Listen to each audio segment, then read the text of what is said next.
What's up, y'all? It's Yvonne with Trouts Fly Fishing, back with your bi-weekly fishing report and forecast. It is June 20th. Flows are high. The sky is falling. There's not good fishing to be had.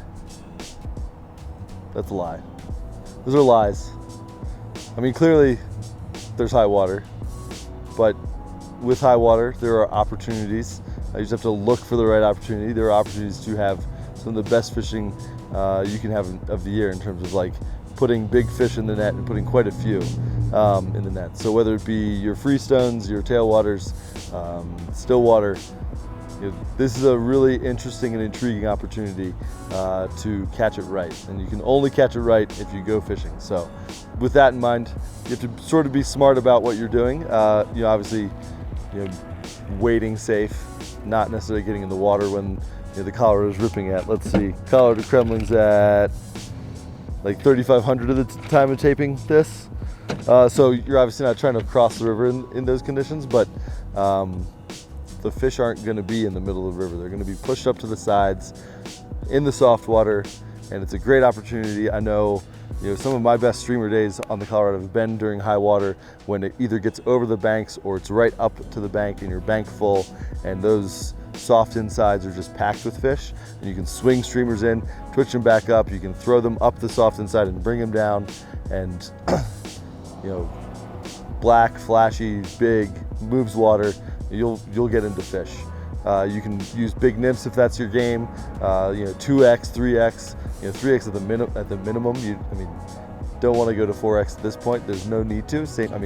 In many ways, the same thing goes for those tailwaters as well. So, it's all about the big flies, the big stones, the big leeches. So tailwaters, your big leeches, big stones, big craneflies, scuds, worms, eggs, hare's ears, copper johns.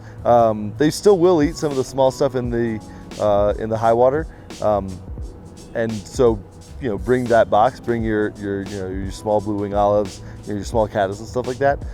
I would start off my day though rigging. If I'm nymphing, rig big stuff, because you want to fight those fish if they get into the heavy water, you want to be able to turn them, and you're only going to be able to do that with heavy tippet and a stout hook. So on the freestones, we have seen a spike. I know, partial bumped up to 200 CFS. Prior to that, this past weekend, it was fishing really well after we saw it steady out, and that's the thing you're looking for on any river. If you have a bump and flows and then it steadies or drops, you're going to see fish eat really well when the flow steadies or comes down. So you're dropping, your clarity is increasing. You're dropping sediment out of the water column, and fish will be able to sort of settle in on those soft edges and eat really well. They have to eat. They're expending energy. They have to eat. So it's just a matter of finding them. It's not going to be your classic runs, your classic riffle runs, pools and stuff like that. You're going to be looking for that soft water on the edge, something behind a large in-stream rock, as long as you can get a good presentation to it, or good places for trout to hide, a good place for you to rail on some trout. Some of my best days in terms of hooking bigger fish consistently, whether it be a tailwater or a freestone, have been during runoff when it steadies, drops. It can be lights out and you're using huge flies. So take those times when you see drops and flows or steadies, the flow steadies out, and use those opportunities to go fish your favorite waters. So it might not be right now, it might be this weekend, it might be later this next week, but pay attention to flows, sort of pick and choose where you're going, be smart about it, and rope up and get ready for a couple bronco rides, because runoff fish are hot. There's a lot of water moving down. It's a good time to test your gear. So the tailwaters, we're finally seeing the South Platte bump. Those reservoirs have started to fill up, and we're seeing quite a bit of water moving downstream of Cheeseman, of 11 Mile, out of Spinney, and anytime the flow steadies, using worms, using stoneflies, leeches, all the same things I mentioned, that's gonna produce quite a bit. I was talking to some of the guys in the shop who fished Deckers in 2011 when we had not quite the same level of snowpack going into June, but we had a pretty big snowpack. It was actually a bigger snowpack going into May than we had this year, and it was a really sort of longer runoff than is normal. But everyone commented, yeah, you just had to find the right water.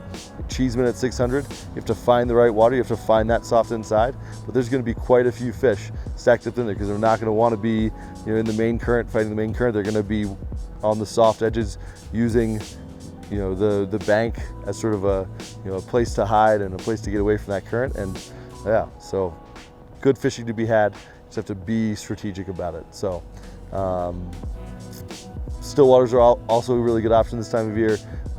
We're getting really into the heart of chironomid season. We saw a ton of those on Antero. Alex, our online manager, went out to Antero, saw a bunch of fish rising, and chironomids everywhere.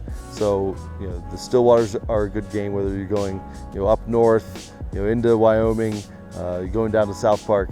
There's quite a few stillwaters to be fished, and really super productive fisheries. So one thing, if you're not familiar with that stillwater fly fishing game, we do have a presentation from Umpqua's own Josh Graffam coming up on Wednesday of next week.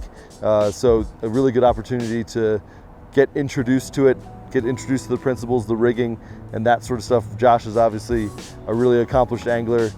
He was on Team USA. He's quite a guy, hell of a guide back in the day when he used to guide up in Wyoming. I think he got in Montana too. So, I mean, it's going to be a really good time. Obviously, you'll learn quite a bit. I'm surely going to be tuning in because I know every time Josh talks, I'm going to listen, especially when it comes to fishing. So, if you need help with stillwater fishing, that's a great opportunity to sort of get a jump start, especially for this year. So, that's next Wednesday. You can check the website out for those details. So stillwater's a good option. Warm waters are a really good option. So carp, all the ponds, lakes around town are fishing really well. When you bump that water into those reservoirs, a lot of those carp get into the grass and stuff like that. Chatfield would be one example where you can get into some pretty big fish and really test out those 7 and 8 weights. So that's a good option. Bass are a really good option this time of year. So there's a lot of really good fishing to be had. You just have to be it's a little bit of different approach than you're used to. If you have any questions about places to go, or whether you're looking at flows and you're not quite sure, feel free to give us a shout, 303-733-1434. I think when you're looking at our freestones right now, they're all bumping, so it's going to be, you're looking for those times when it's going to steady out and drop, whether it be on the Eagle, the Colorado, or the Arkansas. I know on the Colorado this time of year, I mean, I'm sure I've mentioned it already. Streamer fishing, big black streamers, I like it. I like it a lot. So, especially that upper middle section can be super productive. They have really good banks that you can walk and just spend a day swinging or stripping downstream, big streamers and hooking into some hot fish. So, yeah, you know where to find us, online, in store. Come holler at us, and we'll see you on the water.